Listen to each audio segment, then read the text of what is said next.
Southwestern Family of Companies welcomes you to the Action Catalyst. Each week, our diversely and amazingly accomplished guests share their insights and inspirations to help us ignite our own. So let's invest attention together to breathe, to reflect and refocus, and decisively defeat that voice we call Mr. Mediocrity. Then let's enjoy moving forward to make a positive difference in our world. Today we're pleased to be joined by Nick Gray, author of The 2-Hour Cocktail Party, the only guide you'll ever need to hosting the perfect networking event, and a surprisingly quick read. That's the highest compliment when somebody says a fast and a quick read. And I'm like, yeah, this isn't rocket science. How to host a good networking event, how to host a happy hour. It's easy. Give us a bit of your background. So I grew up very middle class in Dallas and in North Georgia. I went to school in North Carolina, but I started making web pages when I was young.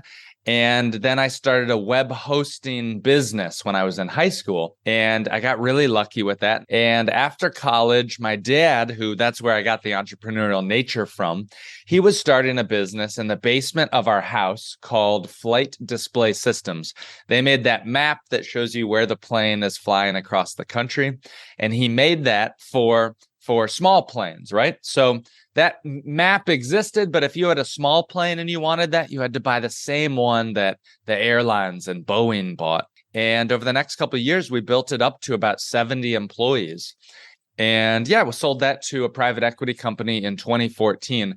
I'd actually left the business a year before selling it to start and kind of go off on my own. I started my next business, which was called Museum Hack. And that's where we did those renegade museum tours. I feel like Renegade Museum Tours is going to be a new phrase for a lot of us. Renegade museum tours mean that I would hire people like stand-up comedians and Broadway actors to lead the tours. Science teachers, imagine like the coolest science teacher you ever had in middle school. I would hire them to be the museum tour guide, and I would teach them about art and the museum. They worked for me, not the museum, so they would tell you the juicy gossip and the backstories about the art. We started it for the tourists, right? They're going to go to the museum once out of a sense of obligation, but we want to give them a fun experience. And then where we made our money, where we turned it into a multi-million-dollar business, was by taking that fun family activity and turning it into like a corporate team building experience. It was a really cool experience. But how does that make you a party authority? Right? How does it make you a party expert? Well, I launched that last business, Museum Hack, on the back of this network of acquaintances and loose connections and weak ties. I'm talking about and trying to encourage people to think about your network of acquaintances. Many of us maybe have a couple close friends. 15% of males do not even have one close friend. We're in a friendship recession. Most American adults haven't made a new friend in 3 years. And so I'm on this mission with my book to think about and help people say, hey, how could your life be different if you had more acquaintances? Because acquaintances can help you refer customers for your business. Acquaintances can turn into friends, and you can build big relationships. I got to be an expert by hosting hundreds of parties, because when I moved to New York, I was not social. I did not know how to meet people or talk to people. I would go to these networking events that were terrible.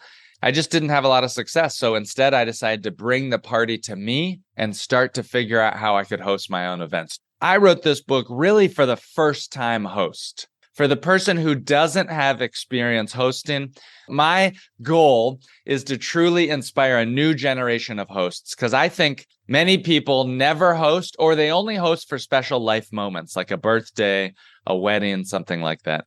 I'm trying to say, look, the biggest benefits for you and your business can come when you can make hosting a habit. Introverts will recognize the value here, but some of our more extroverted listeners may say, I don't need this. What do you say to them? I talked to a guy last night. His name is Angelo. He lives in Phoenix, Arizona. And Angelo sent me a text during his party. He said, look, we got 20 people here. They seem to be socializing enough. Everybody's talking. Do I need to run an icebreaker? That's what most people think. Well, everybody's talking. Why do I need to add structure to the party? I said, Angelo, you need to do it. I don't have time now. You don't have time to explain, but just trust me. Do it, and I'll tell you why later. And he did it and he said, "Oh my God, you were so right. Running an icebreaker helped to shuffle the room and mix people up." So one of the things that common hosts, people who host already say, "I don't need to add structure. I want to be the cool host. I just want to be chill." Well, when you run an icebreaker, it does two things. Number one, it helps break up your existing conversations. Have you ever been at a party and you get trapped in a conversation? You're kind of ready to be done with it. Well, when you do an icebreaker, it gives you an excuse to break up the room and mix it up. Icebreakers also help for everybody at the party to kind of signal and say who's there, so you can go up and talk to somebody new. That's the whole purpose of my party formula, is to encourage as many little connections as possible. We're talking a lot about having structure to the party. Is spontaneity overrated? No, I love spontaneity, especially for advanced hosts, right? See, and an easy way to remember what goes into the party formula is to think about my name. My name is Nick. It's spelled N-I-C-K. The N stands for name tags. Every one of my parties always has name tags. When you use name tags, it shows that there's no cliques at your party. Everybody's on the same level. It's a safe space to go up and start new conversations. And so the name tags really help to the spirit of having new conversations. That's what I'm obsessed with. I am assuming the other 3 letters in your name are part of the acronym also. The I stands for icebreakers. And what you would do is you'd circle everybody up, maybe give them a 5-minute warning. "Hey, everybody, in 5 minutes, we're going to do a round of icebreakers." By the way, that gives them an excuse to end the conversations. Because again, we want a lot of starting and stopping of new conversations. You'll circle everybody up and say, "All right, everybody, we're going to just go around the room real quick. Say your name. Say what you do for work. If you don't want to talk about work, you can say a hobby that you do. And then say the icebreaker." And so that's the last one, right? So all of them have name, what you do for work, and then the icebreaker question. At the beginning of a party, there's not rapport. People aren't ready to be vulnerable. They're not ready to share. Please keep in mind, a good icebreaker is a fast icebreaker. It's not a brain teaser. It's why I don't like the question of what's your favorite book. That's definitive. It might elicit judgment. People are like, "Oh my God, what are they going to say? What can I think to sound the smartest?" It's hard for people. You put them on the spot. Now, about an hour later at your party, that's when I suggest doing an advanced icebreaker. The advanced icebreaker, the purpose is to add value to the room. We're going to ask you, what's the best piece of media that you've consumed recently? It could be a podcast like this, a movie or a TV show you binge watched on Netflix, because everybody's going to go around the room and give good recommendations. In a peer group, a group of neighbors or people in your community, sharing those recommendations is so powerful because everybody gets ideas of new stuff that they might want to watch, read, or listen to. And it will make your party seem like a gathering of very smart people. That's what I love. So what makes 2 hours the sweet spot?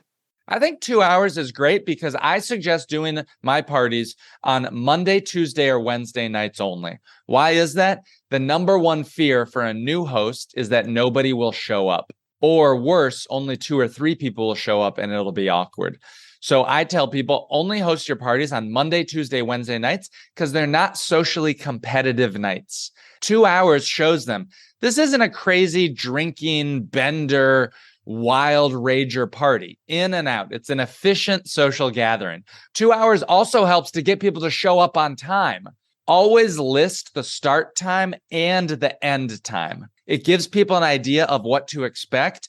And it encourages more people to show up. When it's only 2 hours, they're like, "Oh, this is easy. I can do this." There's an easy out. So now we know how to throw the perfect party. But how can we be a perfect guest at other people's parties? A pro tip that I have is if you're truly looking to build a relationship with the host, a host is pretty busy at the party. Number one, you could ask the host, "Hey, do you want me to help people serve drinks as they arrive?"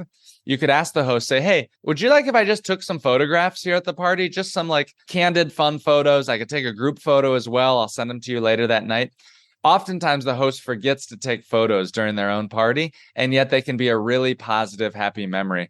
During the party, you can help by tidying up. Oftentimes there's party shrapnel. There's empty cups. There's beer bottles, there's cans, there's plates, there's just garbage that accumulates.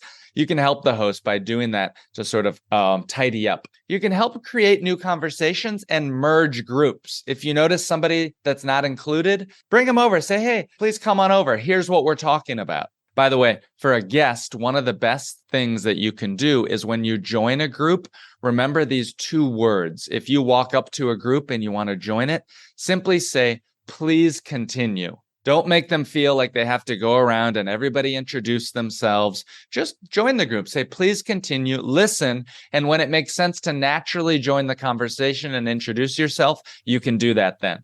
Of course, we have to ask, what's the best party that you have ever thrown? I hesitate to share this because it's not helpful for me to share the big, crazy parties that I host. But I'll tell you what I did anyway. Last year for my 40th birthday, I rented out America's largest indoor water park for all my friends. And I invited about 40 of my friends, and we all just rode water slides all morning. It was a lot of fun, but the next day we were all like limping and hurt. It was pretty funny. So where can listeners find the book? I can find the book wherever books are sold online, and you can use these tips and techniques to make any social gathering better. Thanks for taking the time today. Thanks for having me. If you enjoy this podcast, please make sure to subscribe.